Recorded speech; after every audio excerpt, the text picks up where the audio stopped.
everyone, and welcome to the stream.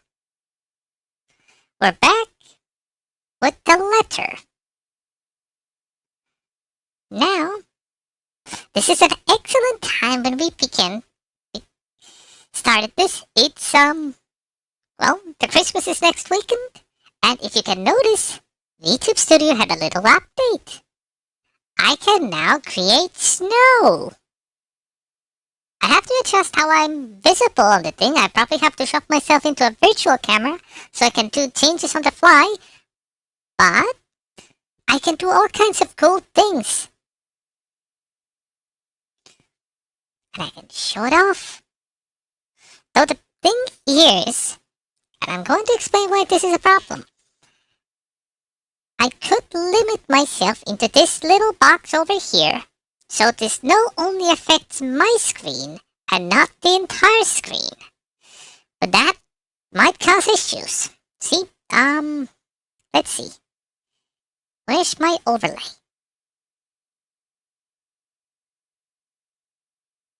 Overlay.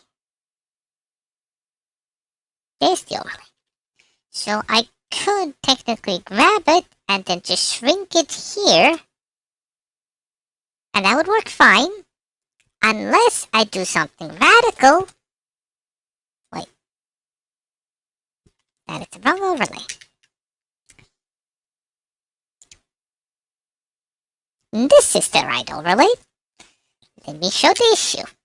I can shrink it here, and it's fine until I go off the screen. So it would work if I create a small box for myself. And then I can do cool things like, let me show you. You're gonna see some Stream Element stuff. Sorry, not Stream Element, VStube Studio stuff. Ignore this.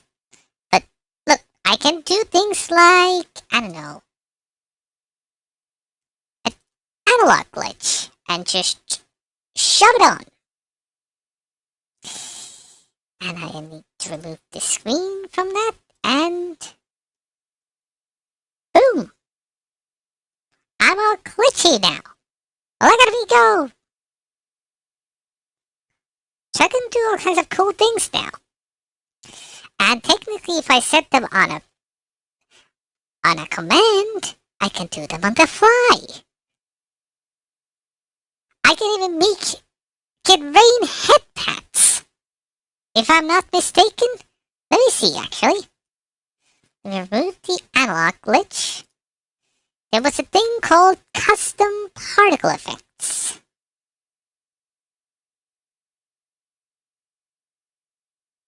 No, this is a different thing. But look at it. Look.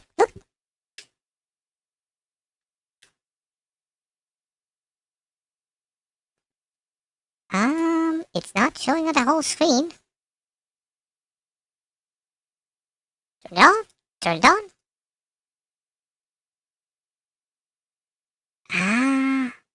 Here's the thing. I remember now, not everything supports the, transparency correctly. So, if you can see, I'm all pink here. Oh, there we go. Just look. Isn't this lovely? Sorry, I'm distracted by all these cool additions. So, what can I change here? There's colors, hearts. I can replace the texture. So many settings. But the thing that I wanted to show you, let me see. Custom particle shower. And a texture file. Can I copy head pats? Or is that a problem because it's moving thing?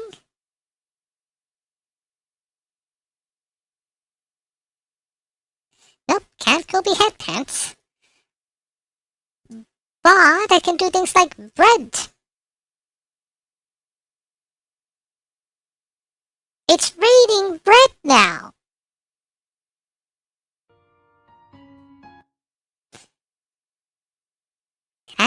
intensify it? Make it faster?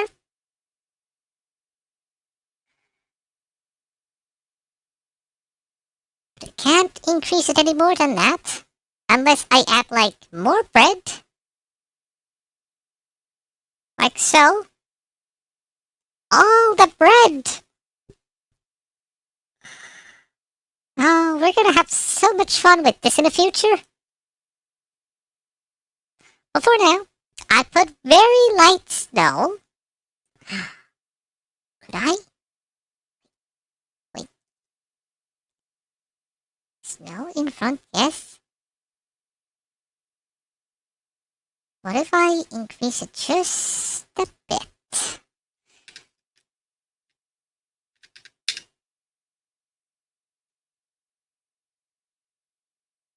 Because I can put it all the way to 1, and it'll be an absolute snowstorm. But you wouldn't be being able to see anything in the game. Unless I shrink it to over here. Which would work, but then there's a problem that I might clip off the screen.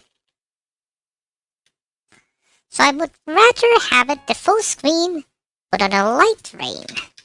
Let's see, 0.1 would be about this strength, which is still a bit too much for me.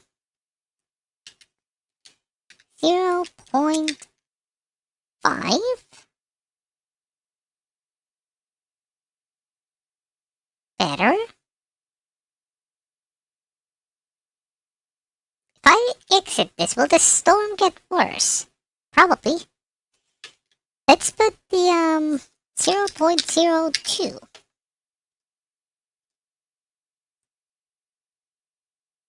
Done. And remove that. And I think that's nice.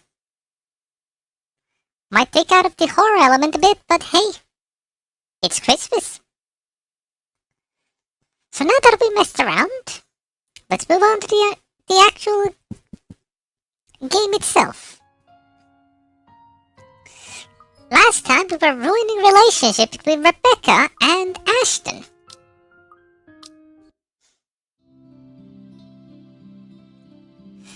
Zach's the kind who prefers to laze around his apartment on a weekend, especially after having a busy week like the last one. Victor is nowhere in sight though when I arrive at his unit. Figures, people don't seem to be where they should be when I need them. Looking around, I find no sign where he might have gone to. He usually leaves a note on his fridge if he's out for a day, just in case someone drops by. As there isn't one, he's probably just went out for a quick walk. I hope. Maybe he ran out of eggs or something and went to buy some. He is out of eggs after all. It puts my running mind to rest for a while. He always has to have some, be it for an omelette or something he's baking. Ash, should you be rummaging around? It's bad enough we went in here without asking for his permission. Chill, I'm just looking. Actually, I could also go for a fucking pie right now, but Zach's fridge is next to empty, save for a few leftovers. All I can do is sigh as I close it behind me. If you see me take anything, feel free to call the police. Isabel is quick to shoot me a sharp glare, and adult chuckle slips from me despite the unease in my stomach. But the cheer only lasts mere seconds, mostly because she hasn't been in the mood for any sort of friendly banter. It's the silence that's telling, and the quiet Isabella? It's usually the first recipe for an incoming shitstorm. Do you always do this whenever you visit another person's house? Because I have a lot of questions about your methods. Just with Zach. I'm still worried for our friend, of course. Despite what's bothering Isabella, she's been anxious too. Where is he? What day is it? Does my save say? No. He's been standing by the doorway for a few good minutes now, since we entered Zach's place in fact. doesn't seem to know what to do with herself. But as much as it would put her at ease, her nervous tics are starting to get to me. The manner in which she makes herself smaller, the way she fidgets it with her hands, clasping them with one movement and unfurling in the next. It's distracting enough that I want to ask what's wrong. I doubt she'll give me a straight answer though. The best I can do is to help her temper it. You don't have to hang around the door. You might be here for a while. You can sit down. She hesitates for a second, but eventually takes the empty seat next to Zach's study Are table. we going to look for him? Sure, we can, but where are we going to start? I can think of a few places he might be, but Luxburn's a big city. I don't want to miss the big guy if we leave, and... I trail off, making a vague gesture in the general directions of Zach's bed. The messy bed suggests he was out in a hurry. He didn't even bother to fold the sheets. This must be the day when he went to the, in a panic, he went to the mansion to warn them. His cell phone's been left behind as well. Another odd thing when he has made it a habit to never leave it behind in case of client calls. The locked door points to the fact that it wasn't a forced exit. That seems to reassure her, but not so much. Understandable, anything might happen. In hindsight, I should have left Rebecca alone either. We'll have to check on her later. In the meantime, Zach. But with no other clue where he is, and no other way to contact him, you have no choice but to wait. Sure, I could give the room another thorough run. True, but I don't think Zach would appreciate me upending his place. Isabella won't let me do that either. Besides, I haven't eaten anything yet. Isabella probably hasn't too. We did leave in a hurry. Might as well take this chance to cool down a bit, right? Anything to distract myself so that I don't just charge head first because of whatever paranoid scheme that comes to mind. Isabella is with me. I can't be reckless. Returning to the kitchen, the first thing I see is a bag of chips when I rifle through the cupboards. Yang's potato chips. Original flavor. Delicious guaranteed. Crispy guaranteed.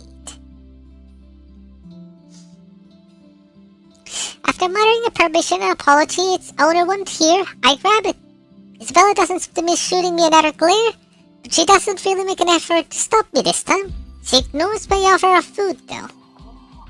So instead, I set myself on Zach's old couch, turn on the television. Isabella's silence may not be too heavy, but it sure as hell is awkward. The screen lights up, right as some awful noontime drama starts airing on Channel 9. Nothing like sitting in front of a TV with a mindless drone running in the background to waste away the time. And waste it away we do. The afternoon has hit its last few hours when the movement comes from the other side of the door, and Zach's heavy treads break the monotonous drivel from the TV. The lock clicks, the knob turns, and slowly it swings over to reveal a very exhausted looking Zach. What? Did he run a marathon? Sup, Z-Man? Hey, Zach. Sorry we just barged in here. Ash was... Relax. Z-Man gave me a copy of the key himself. Light as my toe might be, his arrival eases the restless edge in me. Who knows what I would have done if something bad happened to one of my friends. If another minute had gone by without him showing up, I might have resorted to unconventional methods. Only after you broke the 13th one?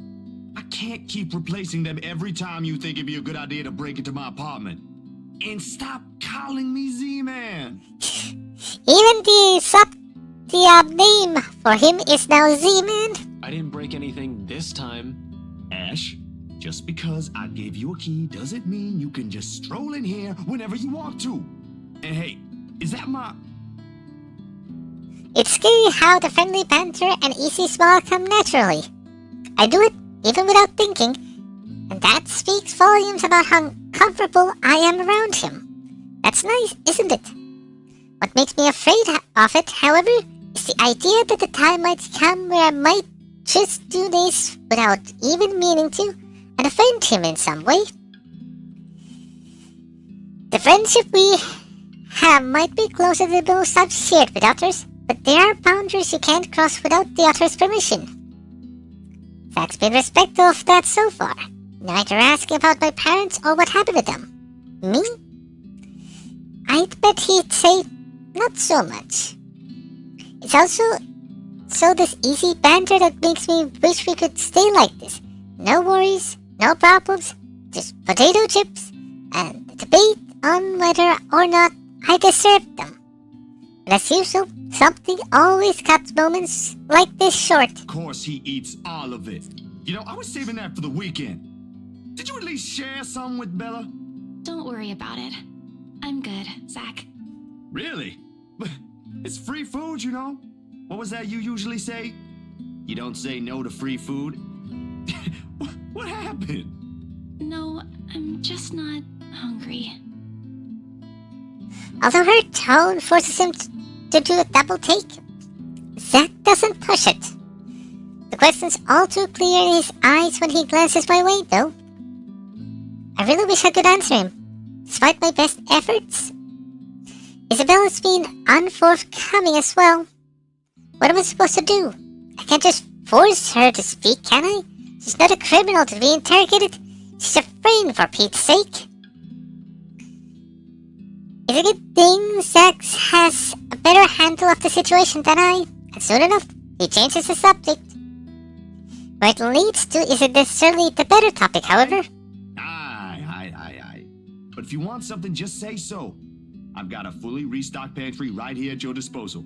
Still not a 5-star level thing, but for an empty stomach, it'd do.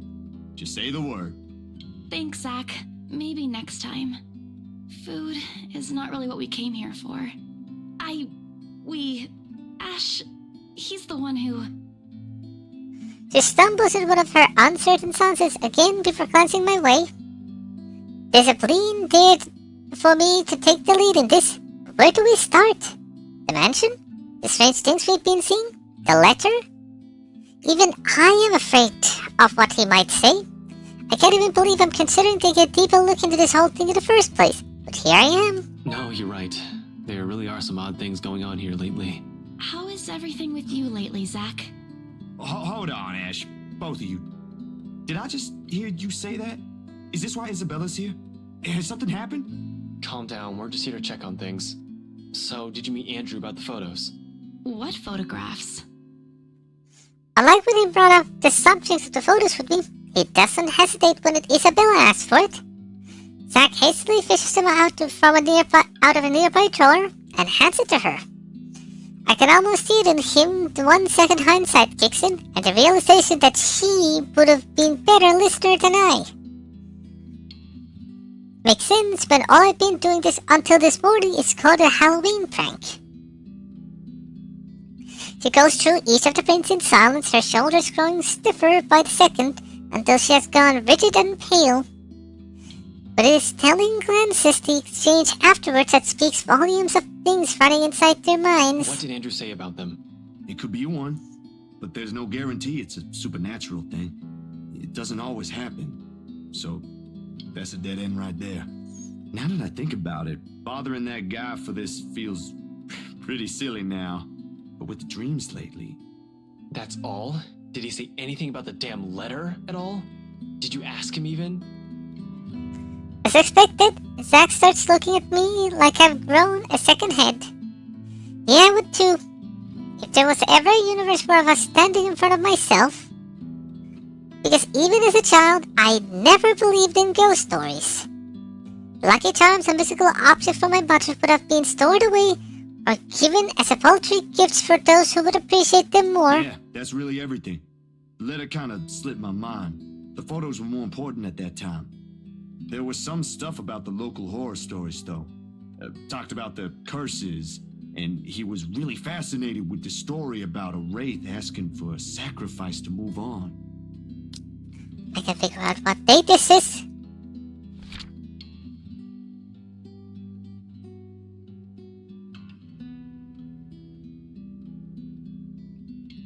Yep, this is when the morning we checked with Zachary. Then we met with Fisher.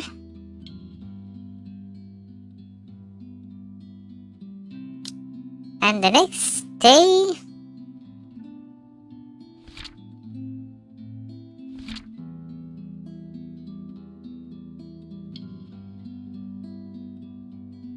Wait, this is a match?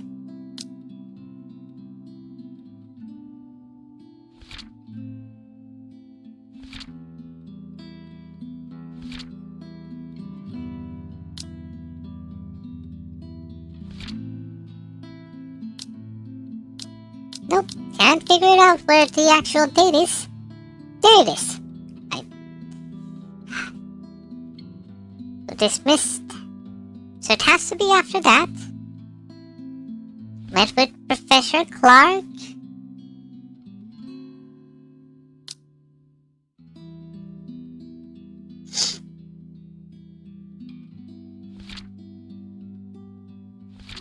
The Sumerian thing. I'm confused because we went through over the party. Was that in Rebecca's point of view? I think it was, yeah. Anyway. Kinda nasty if you ask me. But it does make sense if you simply go along with it.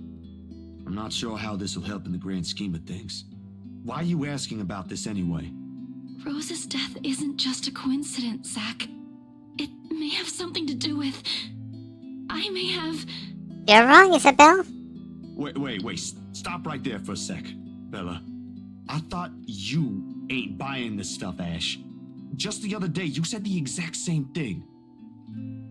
Granted, I haven't eliminated every single possibility here, yet what else is there to go on from here?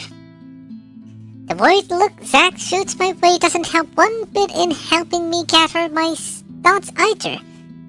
When that's what I came here for.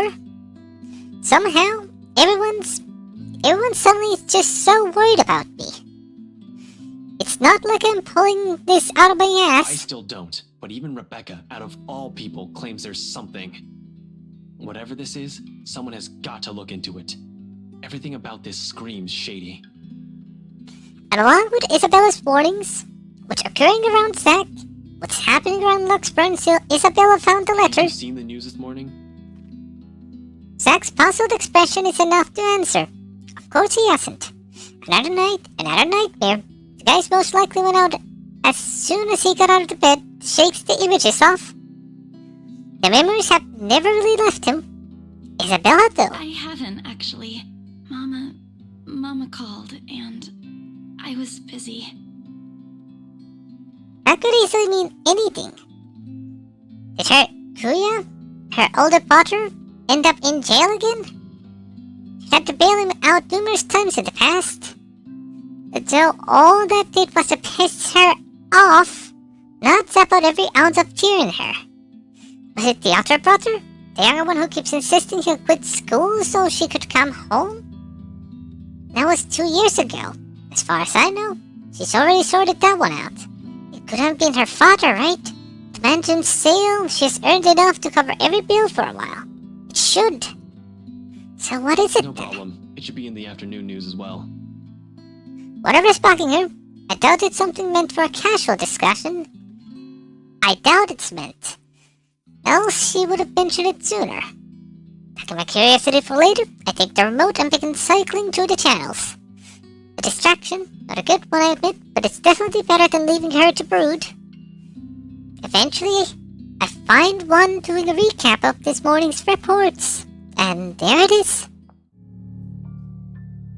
The poor guy is unidentifiable with how badly his body has been burnt.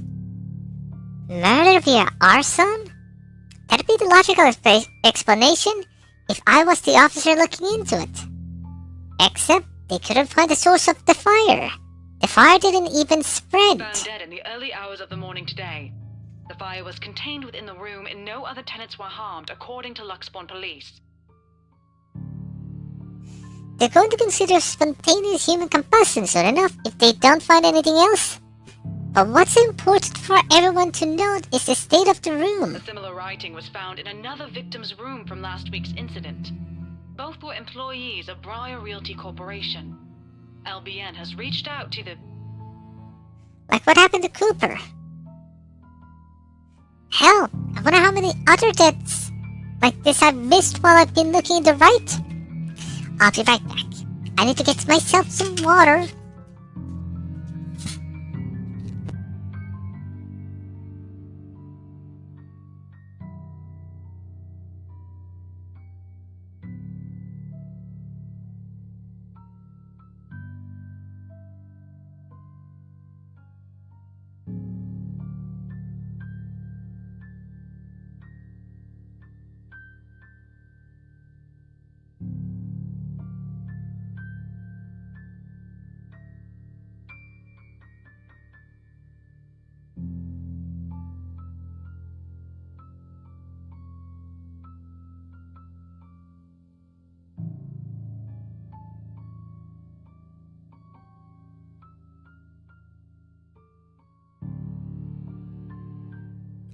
Hang on. The LPD is already thinking it's a serial killer at this point.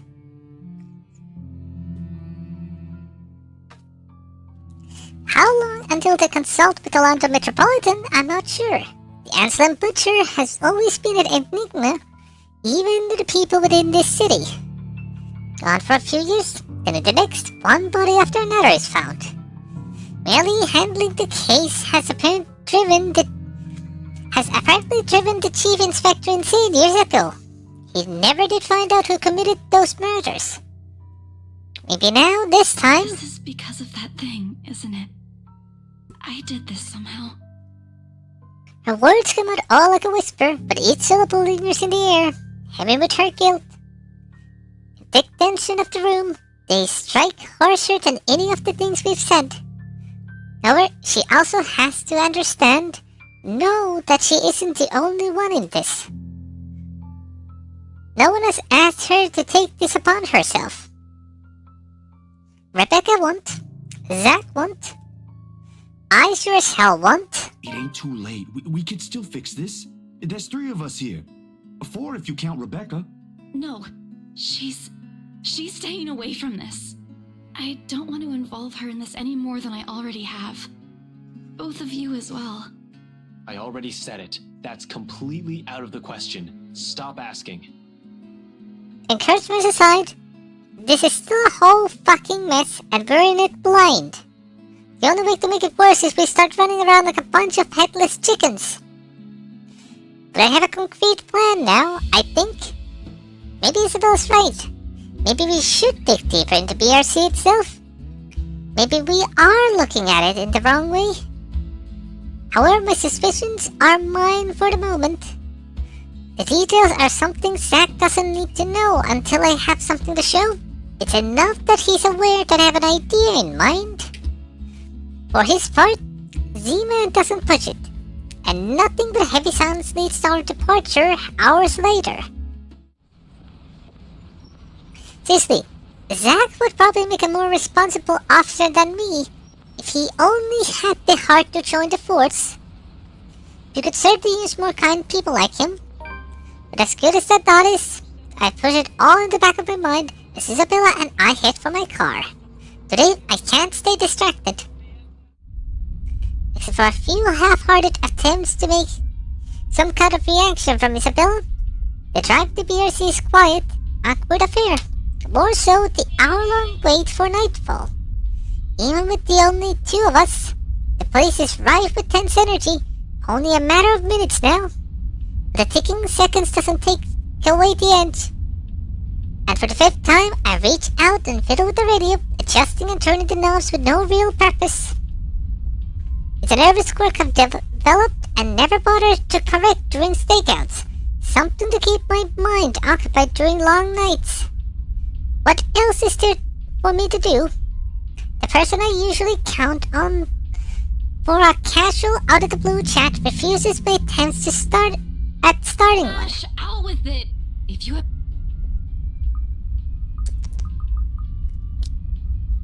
Ash, out with it! If you have something to say... Well, the subtitles didn't match. The way she quickly falters into silence after, in spite of the tone she fakes though, it makes me doubt if she really means everything she's telling me right now. She hasn't even glanced my way since we arrived. Second thoughts? You can still back out if you want. We're just going to my office. Why should I? Dunno. You can get in trouble, maybe. This isn't exactly legal. Scope BRC out. See if the real estate company has any more information that may be of help. Find things about Cooper and the other agent assigned to the Ermengarde mansion. According to Sibylla, it's the last property the victims have worked on. Sure, I could also check the stations for full reports. That's the easy, semi-legal way. But I don't want to bump into Chief right now. The guys at the precinct will definitely throw me out on his orders as soon as they see me. Not that my plan right now is any better. I'm just breaking into a different place, more or less, with a civilian to boot. The latter still doesn't sit well with me. It never will, especially if this might put her in a very tricky position afterwards. She's been very careful when she comes to her work. Almost a model employee, as people would say.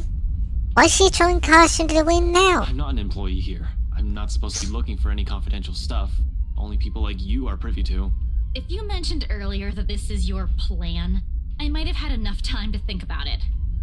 I already promised to help if you need access to those files. I didn't think you'd want to see them this soon and in this way. Besides, the same goes for you, right? You were taken off your case. Won't you get in trouble with your boss? Honestly, it's a toss-up between breaking into her office or into the Wrights mansion. As it stands, I'll have an easier time getting in here first. After all, why would someone want to break into a realty company? Been here many times before anyway, for a few casual visits when I wanted to bog Scaredy Cat. Over the years, I've grown more or less familiar with the security setup and how badly staffed they are. Plus, it's an old building. If the bankruptcy rumors are true, it just means their access protocols might be outdated. Still, I can do this on my own, you know. Really? And how are you even planning to get into our office without an access card? Please explain. Well, I was going to pry open the card reader and use a gecko. You're a hopeless case. I really want to know why no one has locked you up yet. Yeah, you're helping me with this. Willingly. I don't think that'll sit well with the Philippine embassy either. Chances are you'll probably get deported the minute they find out. Blow, I know. But it's worth a shot when she can still turn back. It's not like I don't have the means to get into the place. With or without her, I have a way. At least I have a reason to be snooping about. My badge and rank can speak for me in case things go south. You? For passing seconds, it seems to work. A hint of panic and hesitation flashes across her features when she looks at me with searching eyes. Then, unexpectedly, it dissolves. Not behind the fear I'm anticipating, but underneath something sharp and searing. I'm not sure what she sees exactly or what she's hoping to find in a short while. She holds my gaze. All merely goes unspoken, and no longer than a minute later, simply averts her attention back to the window, turning it once again at some point outside. Isabella, please, now's not the time. It's too late for that, Ash. Give it a rest. An appeal, spoken a voice too harsh coming from her. Perhaps unintentional, perhaps at once too exhausted of everything going on lately. It's hard to not concede when she takes on that tone, and soon, despite myself, I sigh. Tucking away every concern I've been looking around, the favor trusting her on this, according her and every confidence she has implicitly given me all this time. Right, okay, if that's what you want. And don't worry, I didn't mean what I said earlier. I won't let anything happen to you. Her lips briefly turn up into a smile, though none of the tear reaches her eyes. Get this over with, okay? Everyone should be out of the office by now. Somehow, the uncertainty in her posture makes me wonder if she intended it as some kind of comforting gesture. But it's for me or for her. She doesn't let me find out. Without saying another word, she exits the car while I'm still left scrambling and chasing after her. She's already at the side entrance, hand raised on the card reader beside it, and another poised to push the door open when I catch up to her. Whatever doubt there has been in her face a while ago, it's gone. Seeing her like this makes it easier to believe my worries are unfounded, that things might go smoothly this time. Where do you think you kids are going? It's late. Most offices in this building have already closed up shop for the weekend. The bloke seems friendly enough, though one can't really tell from the voice alone. Might be the wary sorts, for all I know. Keeping an eye on concerned face and aloof air won't hurt until I've figured how to wiggle us out of this situation. Back on Monday if you have important business. From the way Isabella's face brightens up, it looks as though getting through won't be too much of a problem. He's probably been working here for a few months already then. Maybe around 4 to 6 months max. Otherwise he would have recognized Isabella or me at first glance. I haven't shown my face here since I've been assigned to the firm case a year ago. In the first place, none of the security officers have ever lasted a year in service. The longest was around 7.5. I'll get this guy around that before he gets fired or finds a better paying job. For a moment, his too friendly attitude is almost a gift. Hey, Seb! Oh, look who we have here. Been a few days since I last saw that ponytail in here, Santiago? Close enough. Wait, don't tell me yet. I'll get it right this time. Sanchez! You were closer the first time. Drat. I swear it is on the tip of my tongue. I just need a hint to remember. I look it back. The teaser's not going to last past this month. You can't even remember the regular employee's name. Alrighty, I'm sure of it this time. Centillon? Still a few ways off, Seb. Isabella, we don't have all night. No, just let me handle this. Sorry, Seb. Some other time. We're in a bit of a hurry. I just need to get a few things from my cubicle. Important work stuff, you know? Is it okay if we drop upstairs for a sec? Oh, absolutely. No, go right ahead. As long as you have your access card with you, we're good. Not sure if I'm allowed to let your boyfriend in, though. Who, me? My what? Your boyfriend. The guy with you, isn't he? It's a fair observation if I do say so myself. It is safe to silence that the sense is both uncomfortable and terribly awkward. Although the latter's probably coming mostly from me, because the next second Isabella laughs. Laughs! Lighter than the one I've heard from her lately. Comforting sound, really, after seeing her in such a dour mood since this morning. Even as all it subsides into mere chuckles sooner than I'd like, it's comforting to see that I'm at least partially responsible for it, despite my poor heart being beaten to a sorry pulp. Oh, no. No. He's definitely not my boyfriend. She might as well set it on fire and reduce it to dust while she's at it. Frankly, the number of no's in that sentence alone is a bit too much. Christ! What would have been enough to get the message across? Did she really have to put it that way? It's impossible. Stop being funny, Seb. I'll go on ahead, okay? She quickly shuffles inside with nothing more than a small wave, leaving behind an even more awkward atmosphere for me to wade through. Would it be bearable if I didn't have to suffer through the stranger's amusement? As, woe is me. Not the boyfriend, but close to it, huh? Mind your own business. Kids these days. Good to see her up and about, though. Thought for sure she'd up and disappear like the others. Excuse me? You know, stuff in the news. You mean what happened with Rose Cooper? If I'm going to stuck here for a while, I might as well try to gather as much as intel I can.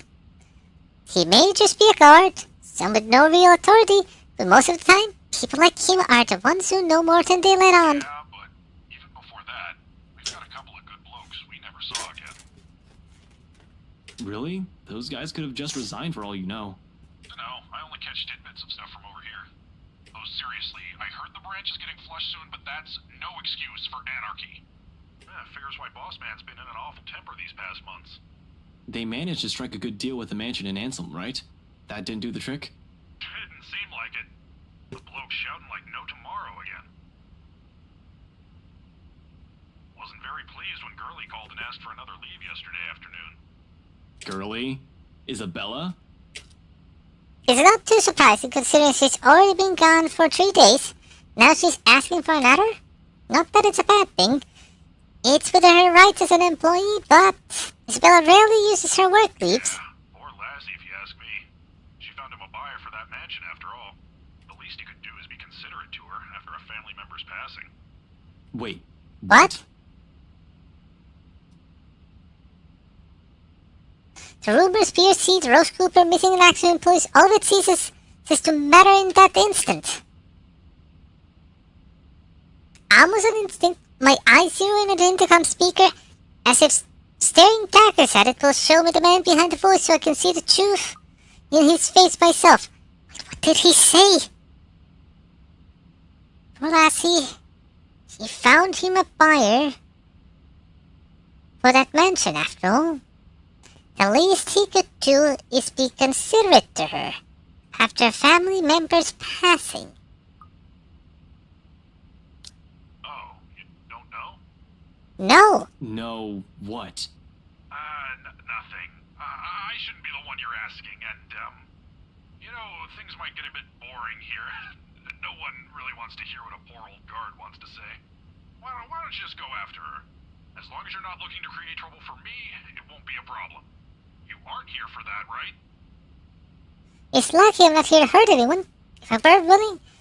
If I were someone with ill intentions, he might have not been smiling at the end of the day. Well, no, but... I'll go and unlock that side entrance for you then. Just don't forget to turn off the lights before you both leave, okay? Hey, wait a second. What do you mean by... He cuts off the connection before I can finish, and the rest of my questions dies in my throat. Soon the latch clicks, and the side door swings open.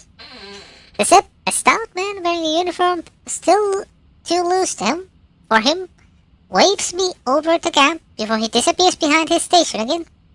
Just by luck, here I thought I'm going to have to count on whatever Isabella brings with her. Although, no matter how much I want to feel happy, something else has already taken a firm seat in my front of my mind. Is that why she's been acting not like herself today? Since when? Of course, as I step into the building, I try to push all of these questions as far down as I can. I need to focus. Work is work. What if I heard exactly what I think it is? If it's a sign of things to come, honestly, I don't feel too good about that. It's a quiet ride up to the 7th floor where the BRC Luxembourg main office is. Zeb has been kind enough to switch the guest elevator's power on, just as I'm about to head for the fire exit stairs, which is a welcome relief. I'm an active guy, but stairs? I don't want to tire out too quickly, in case things get ugly. There probably won't be any trouble with the building this quiet, but you never know. I swear the whole place definitely feels eerie at this time of night. But until I've confirmed anything, those are just few stories. Worse things can happen. Not to scare myself. Staying calm means fewer mistakes. Oh, I sure am fucking gutsy, especially with what I'm doing. I'm taking a lot of loss here. I'm also putting Isabella in a lot of risks. Best thing that can come out of this is that Isabella's right all along. Worst case scenario? 1. Someone finds Isabella's involvement in this and her boss fires her. 2. I find evidence that would implicate BRC or Luke Wright in a crime, and my meddling, if I'm not careful enough, makes it inadmissible in court. Though, I'll be honest, I strongly prefer losing my job or facing Wright over some spirit or ghost or whatever it is. I could always work around the problems with the former. Isabella could also find a better job. BRC never did pay her properly despite her efforts. Fighting off a phantom? How does one even do that? Do guns even work with them? Yeah, not going to happen.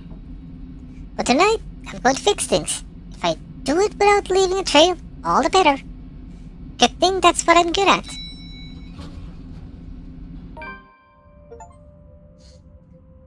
On the way into BRC with the help of a friend. If Isabella was dead right now, I could imagine this would be a lot more difficult.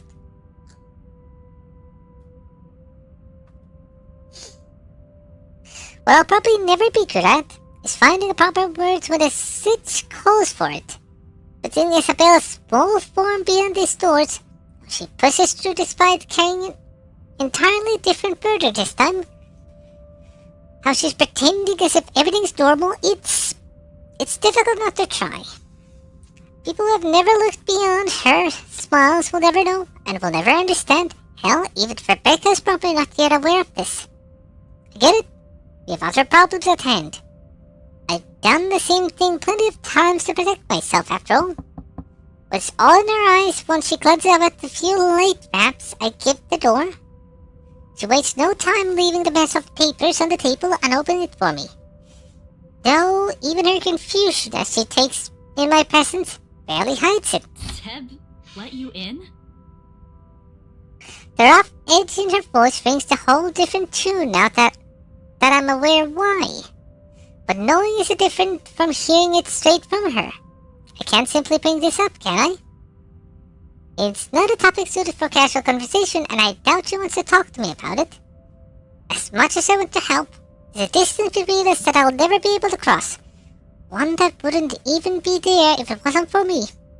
Perhaps, if I'd been more honest years ago and less of a coward, I might have been able to.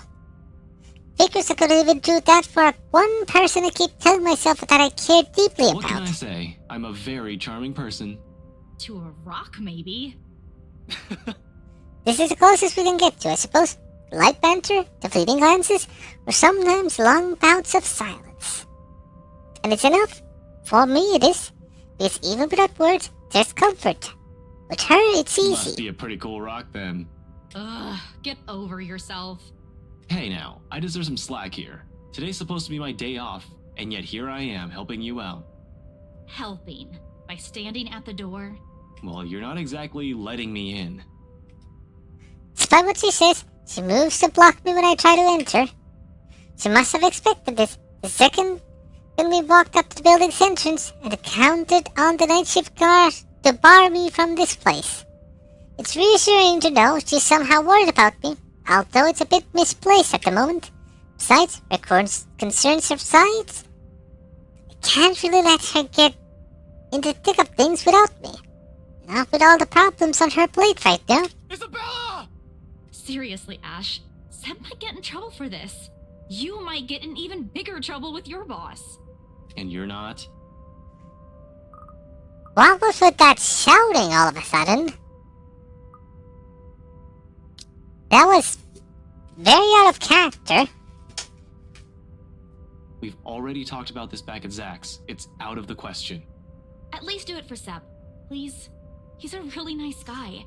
With the way things are going here, he's... On that, I agree with her. Seb's not such a bad fellow. Might be a little careless with his job and talks too much, but he means well. I'd hate to see the guy leave with a bad record in case something goes wrong. However, the anxious look she shoots back at the table behind her bring an even bigger worry. Did you find something? Aside from what you told me about yesterday? Not yet. I'm not sure. I haven't started going through the files we have in the records room. Just the ones they handed to me in rows. Let me see. Wait, Ash! Isabella, I already promised you that no one's going to get in trouble after we're done here, even Seb. I'll make sure we leave the place clean. Her hesitation's still there, split-second of indecision as she tries to form an argument. Eventually, when nothing comes to mind, she steps aside. Okay, but we can't take the original files out of this office, clear? Not even a single sheet. We'll just have to make a copy. Don't worry, that's the plan. It appears to reassure her. Now, then shortly she gestures for me to follow. Passing the sea of cubicles, I can't help but to take in everything in their office. A force of habit, for the most part. As far as I know, B.C. Luxburn used to own this whole building. Office in several floors once upon a time, but real estate is still a lucrative business for the company in this side of the country. Then competition showed up and suddenly everything's not so good anymore. It only got worse as the years went by, or so according to the rumors. Now the branch is just this floor, despite what the huge sign of the building facade says, and frankly, it's not too hard to believe. When one looks at the state of this room right now, a number of desks have been cleared out. Personal mementos are scarred as if the employees have gone on an exodus. It'll be downsizing, probably. Still worrisome, though. Of course, I shake away all of this when Isabella starts handing me the papers she's been looking through. Focus, Frey. There's no point in whining and dwelling in it any longer. That's why we're here in the first place. To find out the real deal in the old-fashioned way. Isabella's presence is a whole utter blessing, too. I could imagine how long it would take if I pushed in going here Is alone. everything? Where are the documents you mentioned? Still locked up in the records room. Do you need them now? Bring them here. Everything that has to do with the mansion's sale. Even those who worked on it during the renovations. The cleanup. Everything. Including your mandatory sign-in sheets. It's an odd thing to bring up, but at least it elicits a laugh from her before she heads to the records room. She remembers. And no matter how weak the sound of it is from her usual response, it's a welcome thing to hear. It reminds me that the Isabella I know is still in there. She returns minutes later with a thick stack of folders and binders. For the next half of the hour, we work in complete silence while we dig into everything compiled in the folders. Not an easy task considering how thick is the whole thing, but there's two of us.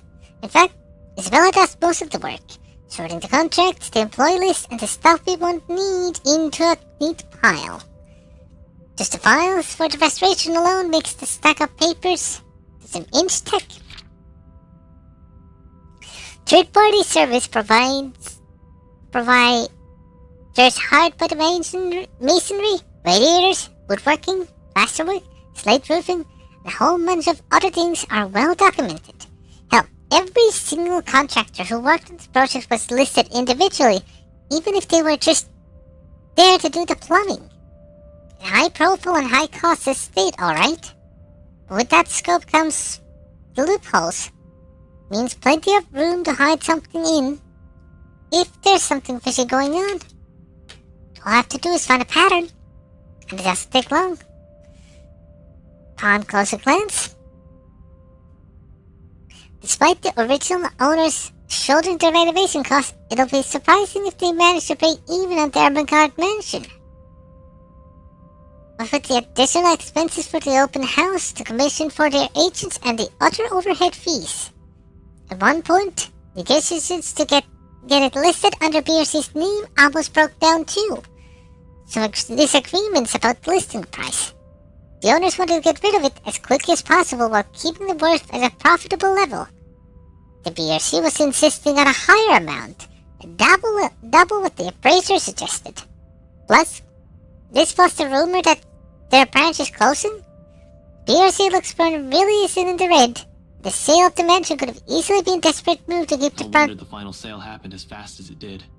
the branch afloat. Did you know about this? No, they took it off our hands after I submitted the final documents for the sale. I didn't even know until I read this. I'm not sure if Rose did. I've only been given the key to the records room after she...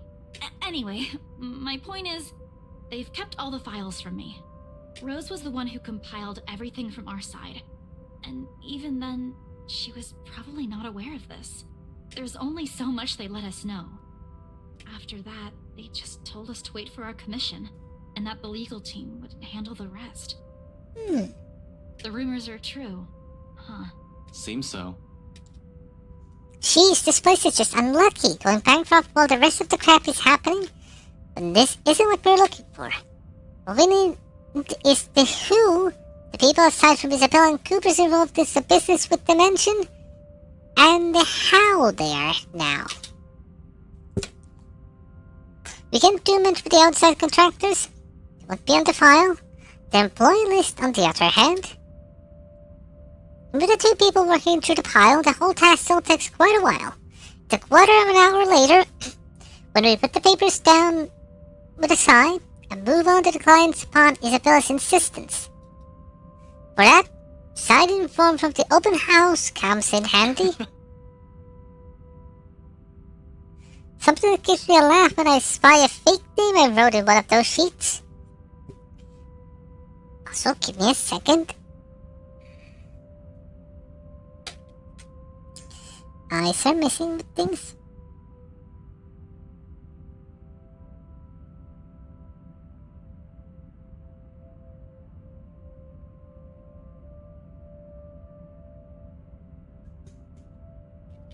The Hannah Wright, Luke Brand, Richard Frank, Ashley. I wonder if that's the one. Charles, Mary Ty, Lawrence Stiles, Williams, Disability. I don't recognize any of these. Well, at least the others outside the one. Why'd I even pick this name? It sounds so lame. What name? Nothing important. Just focus on those papers you have. We need to finish this soon, before Seb suspects anything.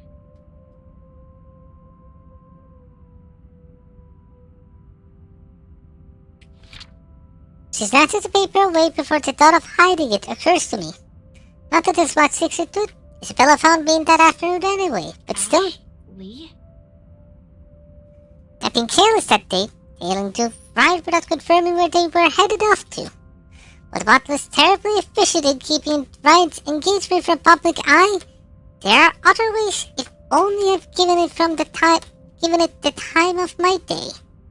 In retrospect, I've been too eager, too impatient to find something that will crack the case and be done with it. Maybe my failure goes as far back as the day of the open house. Not during the party last night. Yeah, well, I was pressed for time. Seriously, Ashley? Were you even trying? Oh, come on. You didn't even notice I was the one who wrote it down. Of course I wouldn't. Only an idiot would use his real name. It worked, though. Admit it. It's genius. Who would have thought, huh? She responds with a roll of her eyes and drops the matter entirely by shoving the paper back into my hands. Lapse back to our respective tasks afterwards, wordlessly skimming through everything. Read, aside, get another one. Looking back at the sign-in sheet, I spot Luke Wright and Hannah Wright listed up top. Not that I don't know about them already, of course, but scanning through the list, a name immediately comes to my attention. Madeline Williams. Huh? Something wrong? Huh? No, just that I remember this girl listed here. She frowns, moves her seat closer, and takes a careful look at the sheet. Read at the sheet. There's a long moment before she speaks up again. From the way she tenses, she appears to be expecting the worst already. What about her? She was with me, in the group following Cooper, when we toured the upstairs part of the mansion, I mean. Rather loud one, especially when we took a peek into the attic. Kept talking about the ghost stories the whole tour. Then, do you think she's... She was reported missing 3 days after. There's a bucket at the precinct the day her family found it. Deaths were naturally given for the lack of progress 2 days later. Desperate ones. His family is willing to shell out all the cash they have just to find her. To no avail, unfortunately. Officer Benjamin has been in a bad mood ever since he spoke with them. What can he do? What can we do? He's tied, we're all tied. There's only so much we're able to do with everything that has been shoved into our hands recently. She still hasn't been found. It's already been a week. Isabella makes no further comment aside from a nod. Instead, she sits back to her chair with a distant look in her eyes, her hands balling to a fist as she struggles with her frustration? Or maybe it's anger. But the moment doesn't last too long. Soon her grip loosens and she folds her hands back to her lap. Her expression, however, is one I've seen too many times in the mirror. What does one say to a person burdened not by one loss, but many? who carries it in his shoulder like a badge of shame. I've yet to find the answer to that myself.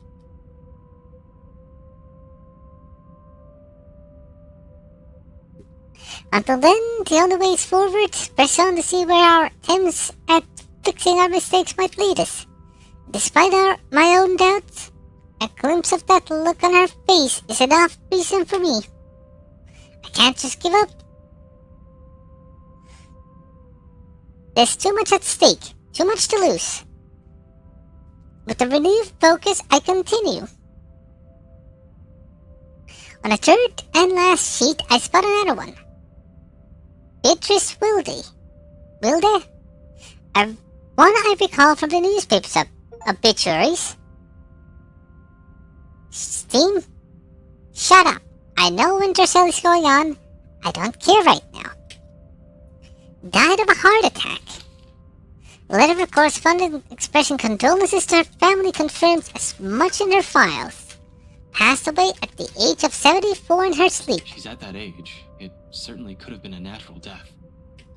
Right? I'd like to believe so. But 3 more letters turn up when I rummage through the stack, and it is nothing more than foreboding feeling in me. They're all addressed to the families of clients who have passed away in the past week. Regardless, these go into the pile of things worth looking to after our visit here, along with the Williams info sheet. There are just too many names, too many faces, each one I've seen that day, and here I'm wondering if they're all alright. It isn't a selfless thought that brings the question in mind, rather it's the logic that if more of them are still alive, the more people I can choose to question. Nothing concrete, of course. These are just speculations, but we're making progress. Once we're done with the sign-in sheets, I stash it along with the growing pile to my left and pull out as many of the other documents Isabella has already prepared for me.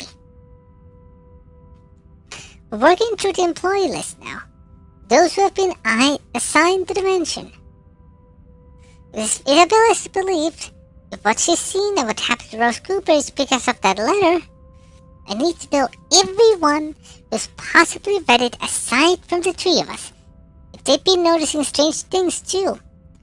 For all I know, this might have been just terrible little coincidences.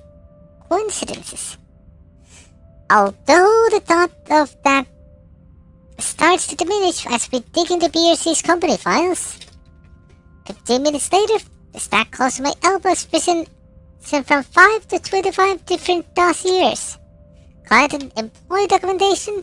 We have people who have either visited the open house or worked on the property in some capacity since the letter's discovery.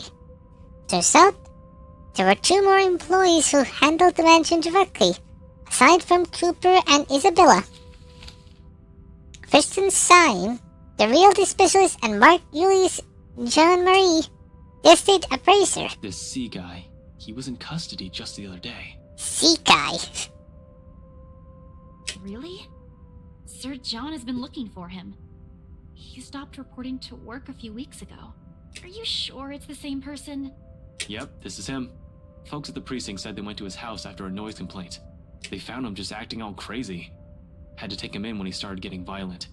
He kept screaming about a woman. Immediately she stiffens. I don't want to bring it up or imply connection to Isabella's story, but that is exactly what happened. It was driving the guards mad, but he didn't last too long in there. A few hours in, and he just started bashing his own head against the wall, and, well, it was messy, to say the least. Oh no, we had no idea. Is he okay? HR just marked him as AWOL because none of their calls would get through. He's in the hospital right now. I heard they're putting him into a psychiatric ward as soon as he recovers. He's still a bit unstable. Jean-Marie, on the other hand, his employee files note his date of leaving, and even one of his final payment had been given. Along with it, there's a letter of his family about the appraiser being found dead in the office. Communication is hush-hush, and there's a mention of compensation if they don't talk about it to the media. Inspector Abigail has often scolded me for not reading the reports on a regular basis, but I try to keep up to date as much as I can. When I do, I make sure I'm aware of the gist of what's going on in my city. This never reached the police ears or health and safety executive. Do you know about this guy? One Classicer says anything. They hid it from the media. They kept it from the police. It's not surprising to think this also be a secret from someone of Isabella's position in this company. Fuck. Rose was looking for him last week. We haven't heard anything from him either. Until now. They never mentioned this to us. Business going under and someone dies while working here? Of course they want to keep that quiet. It's bad publicity. The whole thing just keeps getting freakier by the minute. I realize I hand the files for Isabella to make a copy of. Pages with their names, addresses, and contact numbers will do. We'll start with the ones who live within the city. Sometimes there are things you really can't just brush off as mere coincidence. In my line of work, when a pattern pops up, it's the only right to be suspicious. Especially the thing with C. It hits too close with the stuff my own friends have been telling me. All of this? It's considerably thinner than the one she's brought in. Yet somehow, the way she hugs the folders close to herself makes it seem heavier. Like she's hanging on to it in the same manner one would latch onto a lifeline. Only the noteworthy ones. And those that might still be alive. Might. She doesn't need to know that. We can't check the outside contractors, but the guys with the direct connection to BRC and the people who attended the open house should be enough. We don't have time to see how everyone's doing, especially if what you said is true. For seconds she appears to argue, but then quickly decides against it and hides it away before anyone reads the question in her face. Then, in an too abrupt motion, she turns towards the copier and gets to work. Soon, only the machine constant trum fills the air around us, while I keep myself busy cleaning up the mess we've made. The lack of talk is awkward, to put it mildly. Disturbing at the worst.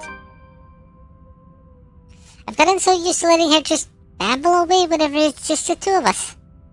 I could tell her, however, she wants to do more. She wants to fix this mess herself. The desires makes her antsy. But at the same time, she's learning how not to be impulsive or stubborn, exactly as I told her yesterday before agreeing to any of this. Or maybe these so-called changes have always been with her. Our situation have always pushed people to change after all. Although seeing this happen in front of me only makes it difficult to find the proper things to say. In an atmosphere this tense and charged, what is left for us to talk about? Certainly not the news. What's worse is that when you only realize all of this in hindsight, right after you've already ran your mouth off. You know, for a house your company seems to be in a hurry to sell, they still made quite a fortune out of it. Look at this. 1, 2, 3... 6. Are you sure they're planning to give your entire share for this? This isn't a small amount, especially given the usual cut. And their accounting department isn't in the greatest shape either. Even if they don't, it's not like someone still needs it. Oof. And there's the reason why people don't let me talk. Sans music descends through the room, denser compared to the ones we've shared tonight. Behind me, I can still hear her movements, sharp and precise, while she feeds the originals to the machine. Then, with one last click, all that stops. Her feet shuffle slightly against the floor when she moves away. Something creaks softly, bumping the table as she settles her weight against its side. By this time, an apology is already at the tip of my tongue, but... Well, Papa's gone, Ash. Those scanned a few seconds, everything between us shifts as the gravity of her words sinks. Right then and there, something harsh and immovable rises between us. Death is something I'm familiar with. I was 10 years in the police force, and it's not impossible to be acquainted with it. But this is different from those dead bodies we examined in forensics, a far cry from the victims we found in the bad investigations. Those could easily distance myself from, no emotional attachments, no need for pretenses. Yet somehow, I still feel myself grasping for things to tell her, any words of comfort that'll dull the pain. Because even without looking at her grief feels palpable enough, her pain an immutable weight hanging over us. So gently I offer, tell me about him. When? Thought she'd appreciate that. Huh? When what? Your dad. I mean, when did you find out? She doesn't answer. Not immediately, anyway. For a long moment, a hush simply stretches out before us, spanning across the seconds we let pass, while we're both busy standing there, waiting. Eventually she exhales. Lightly, muted enough that I might have missed it, had I not been paying attention to her every movement. Yesterday, around 3 in the afternoon there, Mama called. She told me he passed away in his sleep, and I guess I can take comfort in that, huh? That Papa wasn't in any pain when... She trails up, and there's another ragged brim, hidden underneath her chuckles. Each one mirthless, heavy with nothing but sorrow. Then she falters into silence. And for all my attempts at lighting her burden, I'm suddenly at a loss. Reassurances could only do so much when her only reason for staying here has suddenly been taken from her. A hope yanked from under her feet right after it was generously given. And without that, without the one person who pushes her to endure all of the shit we're going through, she's going through, it means nothing but a struggle. What does one even say to a person fraying at the edges, slowly wearing thin and breaking? Are words even enough? What right do I have anyway? I cannot give her anything apart from the lies that changed me as a person, and affection she may or may not even want for herself. Because no matter how easy she has wormed herself into our lives, how immutable her presence has become, her heart will always yearn for something else. Second, for Tell home. me about him. Huh? About what? Your dad. Tell me about him. Anything. Just talk. Say anything you want. Doesn't matter what it is. I'll listen. Silence again, as if she's testing the weight of my question for what purpose it is, for a reason even I can't say right now. After a while, she starts, reluctantly, her voice hitching, faltering and stumbling on each syllable as she chooses her words. A rough starts, but soon it steadies. And along with it, to keep company, the stories from childhood and memories she's fond of. Are the tears. Despite this, in spite of the grief choking her words off, the hurt closing her throat, and the sobs ragging her little form, Little? I never figured out how to pronounce that. She continues. Like the mere act of speaking is a relief in itself. A relief. She tells me of her father, a very person who named her. How she looked up to him. How she was a bit of a tomboy growing up in her attempts to imitate him. That man encouraged her to pursue what she really wanted. Perhaps even the only thing she ever did for herself, having grown up not wanting anything more than a food to put on their tables. Tell me I don't have to listen to them. That I can do what I want. Every day, he'd wake up at 4, Ash. Because he'd earn more that way. And every time Every single time, he'd give them to me. Whatever extra he earned, he'd hand them all, so I'd have something to use for my paintings. And you know what? Back home, just a good tube of paint costs almost as much as what we spend for food the whole day. But he'd always set something aside. Told me he wanted to see my paintings in a museum one day. She pours all of it out, every little thing she loved and admired about him. Like this. It's easy to see why she hasn't gone such great lengths for him, why she abandoned her dreams, why she went against his wishes, just to grant him another chance at life. Others will say it's her warmth that draws people to her, or to her cheer. It's 29th.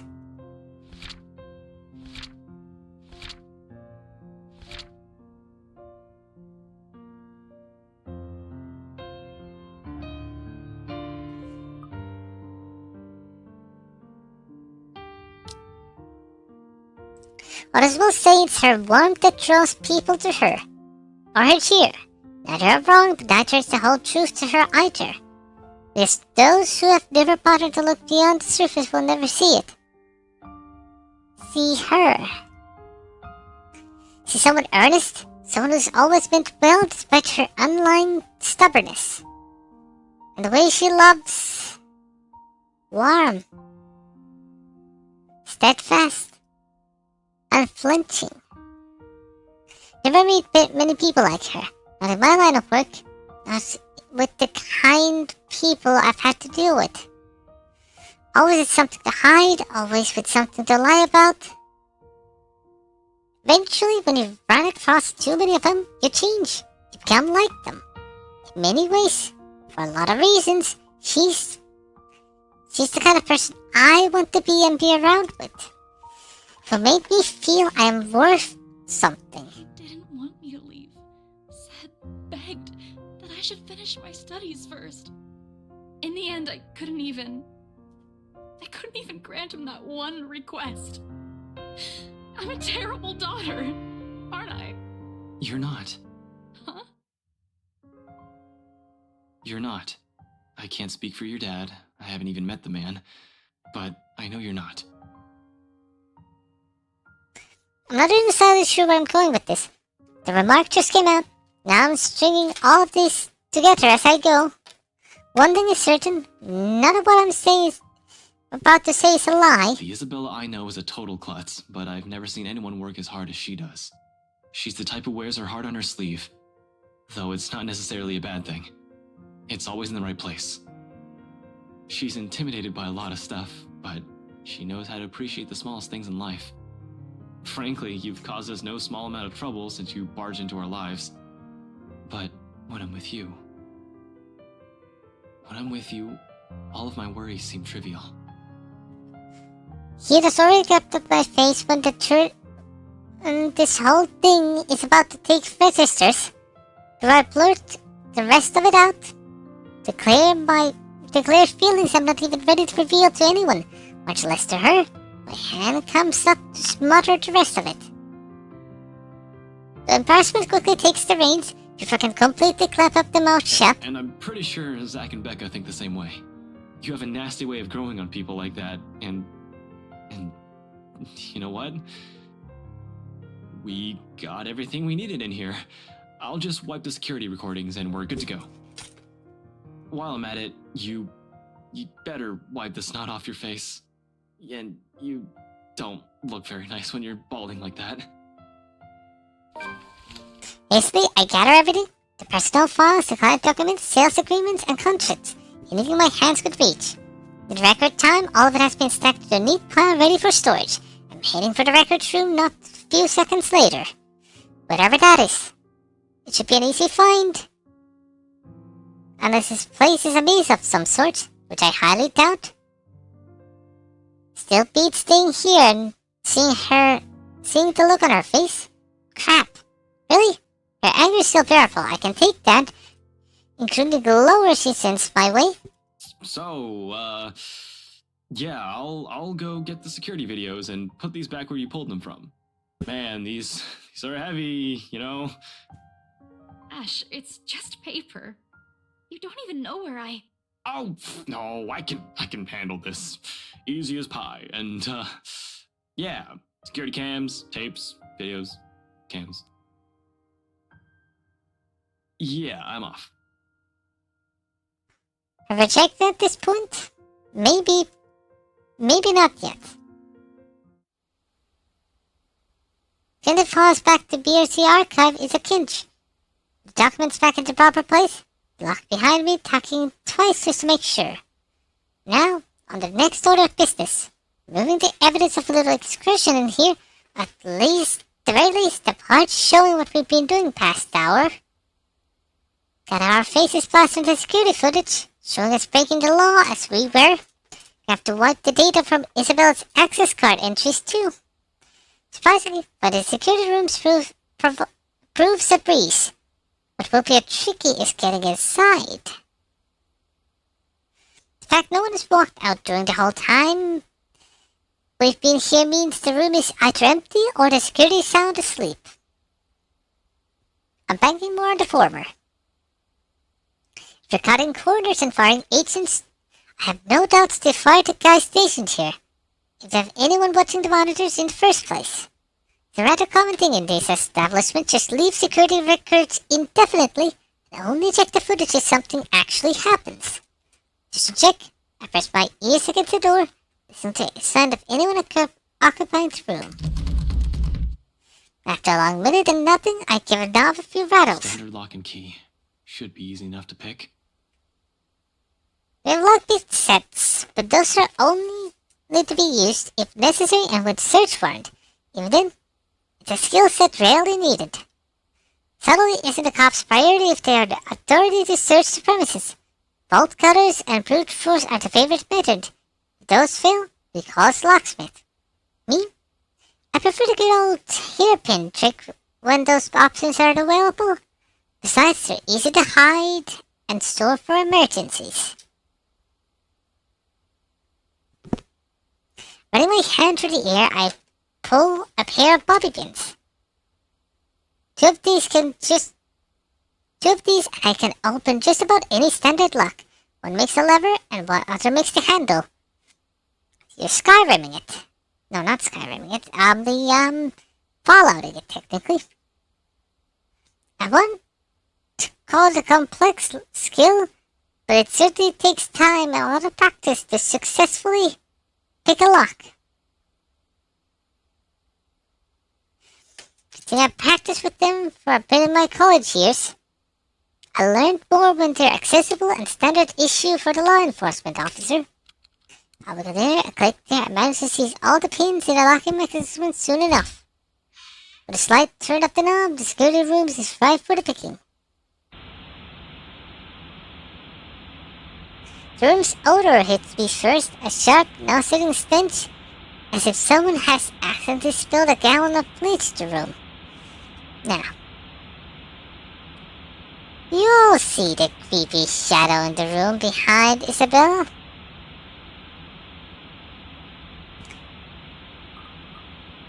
And that I say, we'll do it next time.